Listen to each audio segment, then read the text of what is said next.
Penglihatan 9 April 2022. 1. Doa pemulihan bangsa.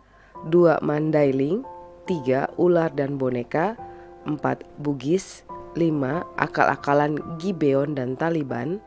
6. Tidak bisa bersih. 7. Peru. 8. Apapun yang terjadi tetaplah setia. Doa pemulihan bangsa.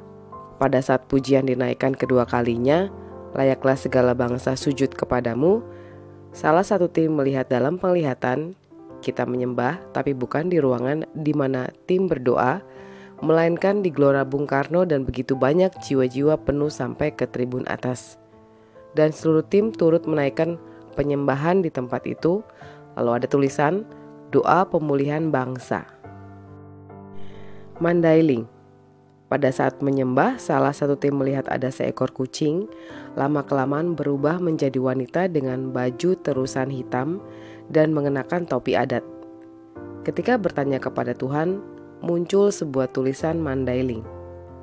Saat dikatakan ada tulisan Mandailing, tim yang lain melihat ada perempuan yang memakai jilbab dan ada laki-laki yang memakai sarung-sarung, tapi wajah mereka seperti wajah yang mengamuk. Lalu dia melihat ada seorang laki-laki yang pendek, kepalanya botak bagian atasnya. Banyak orang yang datang kepada orang ini, dan dia membuat orang lain perutnya menjadi buncit atas permintaan orang-orang yang datang kepadanya. Saat terus berdoa bagi Mandailing, salah satu tim melihat ada tembok putih, lalu dukun yang berkuasa itu berubah menjadi cicak dan merayap di tembok itu. Setelah itu dia melihat gunung menjulang tinggi dan banyak orang datang di kaki gunung itu membawa seperti sesajen. Mereka seperti meminta sesuatu. Lalu tim berdoa bagi Mandailing. Ular dan boneka. Setelah itu salah satu tim mendapat penglihatan 3 urat jari tangan tim lainnya, yaitu telunjuk, tengah, dan jari manis berwarna ungu lebam. Dari ujung jarinya sampai punggung belakang, lalu tampak ada ular kecil yang merayap di bagian punggung berwarna putih dan hitam. Sementara itu tim yang lain mendapat penglihatan ada sebuah boneka kecil di depan rumah dari tim yang jarinya lebam, tapi boneka itu bisa berjalan. Lama-kelamaan berubah menjadi seorang ibu yang menyerupai tetangganya. Keluarga ibu ini dikenal sebagai orang yang menggunakan benda-benda pusaka seperti keris dan punya ritual di waktu-waktu tertentu. Lalu tim yang dalam penglihatan urat di jarinya lebam ini mengatakan bahwa sudah merasakan sakit sejak sebulan yang lalu. Lalu tim lainnya mendoakan bagian tangan yang dalam penglihatan lebam dan memerangi setiap serangan. Bugis. Salah satu tim melihat di hutan dan ada rumah-rumah panggung dan orang-orang ini banyak sekali. Saat terus berdoa, Tuhan menunjukkan satu suku lewat rumah adatnya yang ada seperti silang di bagian atasnya dan tempat itu kumuh. Saat terus berdoa bagi hal ini, tampak dalam penglihatan buaya raksasa. Lalu tim memerangi roh yang menyerupai buaya raksasa ini. Dan saat selesai dikonfirmasi berdoa, yang muncul di penglihatan adalah rumah panggung suku Bugis. Akal-akalan Gibeon dan Taliban. Salah satu tim mendengar sampai 4 kali Sirotol Mustaqim. Setelah itu tim yang lain melihat dalam penglihatan seorang tokoh dengan inisial HRS, tapi anak-anak buahnya yang bergerak. Lalu dia melihat foto dari Osama bin Laden yang masuk ke Indonesia, dan dia mendengar suara patahkan radikalisme karena mereka mau merajalela lagi. Tim yang lain menerima firman bagi penglihatan HRS ini Yosua 9. Sementara itu ketika firman di Yosua dibacakan, muncul dua penglihatan. Yang pertama, ada gunung di lautan, dan di tepi gunung itu ada lampu kuning yang besar, lalu ada gelombang raksasa yang bergulung-gulung. Penglihatan yang kedua, ada orang-orang di Istana Bogor yang berdemo menggunakan sorban-sorban dan wajah-wajah mereka beringas. Saat terus berdoa, tim yang lain mengatakan, "Saya tidak tahu apa hubungannya perekonomian di bangsa ini dengan tulisan Taliban banyak sekali dan melayang-layang. Seperti mereka sudah menguasai di semua bidang perekonomian." Tim yang lain mendengar suara, mereka sudah masuk di lembaga pemerintahan, kementerian, KPK. Lalu dia mengatakan, "Kita berdoa supaya tidak terjadi akal-akalan orang Gibeon seperti di Yosua 9. Yosua 9 ayat 3-27. Tetapi ketika terdengar kepada penduduk negeri Gibeon apa yang dilakukan Yosua terhadap Yeriko dan Ai, maka mereka pun bertindak dengan memakai akal. Mereka pergi menyediakan bekal, mengambil karung yang buruk-buruk untuk dimuatkan ke atas keledai mereka, dan kirbat anggur yang buruk-buruk yang robek dan dijahit kembali, dan kasut yang buruk-buruk dan ditambal untuk dikenakan pada kaki mereka, dan pakaian yang buruk-buruk untuk dikenakan oleh mereka, sedang segala roti bekal mereka telah kering, tinggal remah-remah belaka. Demikianlah mereka pergi kepada Yosua ke tempat perkemahan di Gilgal. Berkatalah mereka kepadanya dan kepada orang-orang Israel itu, "Kami ini datang dari negeri jauh, maka sekarang ikatlah perjanjian dengan kami." Tetapi berkatalah orang-orang Israel kepada orang-orang Hewi itu, "Barangkali kamu ini diam di tengah-tengah kami. Bagaimana mungkin kami mengikat perjanjian dengan kamu?"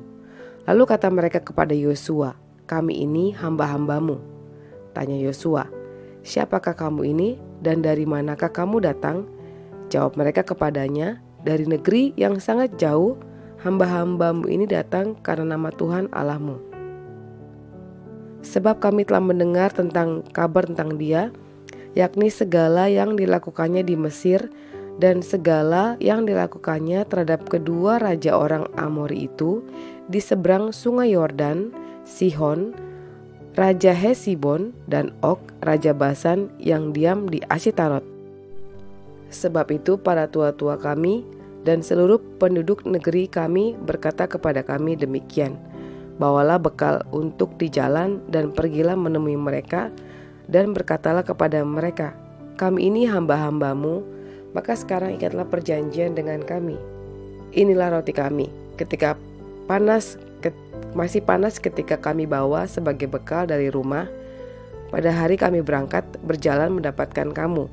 Tetapi sekarang lihatlah, telah kering dan tinggal remah-remah belaka. Inilah kirbat-kirbat anggur yang masih baru ketika kami mengisinya. Tetapi lihatlah, telah robek. Dan inilah pakaian dan kasut kami, semuanya telah buruk-buruk karena perjalanan yang sangat jauh itu. Lalu orang-orang Israel mengambil bekal orang-orang itu, tetapi tidak meminta keputusan Tuhan. Maka Yosua mengadakan persahabatan dengan mereka dan mengikat perjanjian dengan mereka, bahwa ia akan membiarkan mereka hidup, dan para pemimpin umat itu bersumpah kepada mereka. Tetapi setelah lewat 3 hari, sesudah orang Israel mengikat perjanjian dengan orang-orang itu, terdengarlah oleh mereka bahwa orang-orang itu tinggal dekat mereka, bahkan diam di tengah-tengah mereka. Sebab orang Israel berangkat pergi dan pada hari ketiga sampai ke kota-kota orang-orang itu. Adapun kota-kota itu ialah Gibeon, Kefira, Beerot, dan Kiryat Yearim. Orang Israel tidak menewaskan, sebab para pemimpin umat telah bersumpah kepada mereka demi Tuhan Allah Israel. Lalu bersungut-sungutlah segenap umat kepada para pemimpin. Berkatalah pemimpin-pemimpin itu kepada seluruh umat, kami telah bersumpah kepada mereka demi Tuhan Allah Israel. Oleh sebab itu kita tidak dapat mengusik mereka. Beginilah akan kita perlakukan mereka, membiarkan mereka hidup, supaya kita jangan tertimpa murka karena sumpah yang telah kita ikrarkan itu kepada mereka.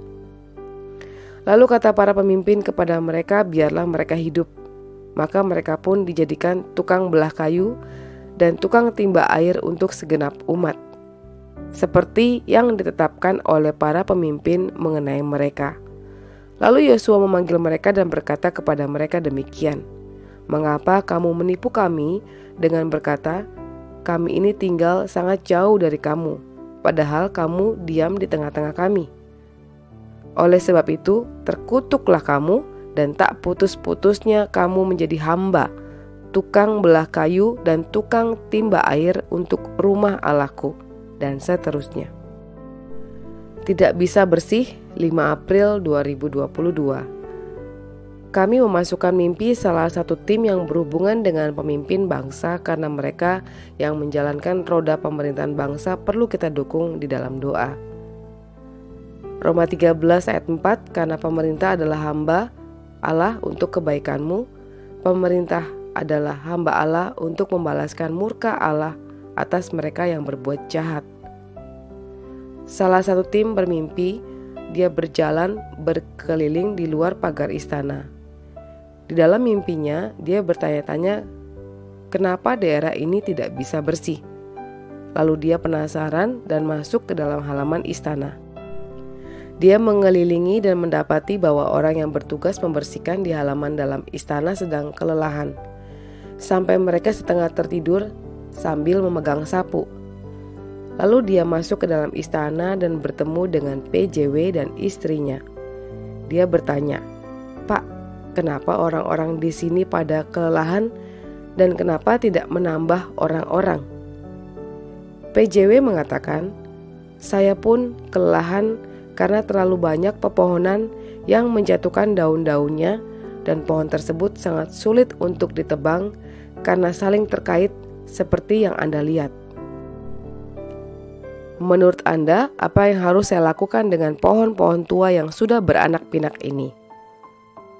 Supaya petugas-petugasku dapat membersihkan sesuai kapasitasnya, saya tidak dapat sembarangan menambah orang untuk bertugas karena banyak orang yang tidak mau." Dan tim ini melihat PJW kembali memandang keluar istana, termenung sambil ditemani istrinya melihat pohon-pohon tua itu menjatuhkan kembali daun-daun, sementara petugas sudah berkali-kali membersihkan. Lalu tim ini terbangun dan di hatinya digerakkan untuk mendoakan PJW dan pejabat-pejabat yang bertugas. Peru, 9 April 2022.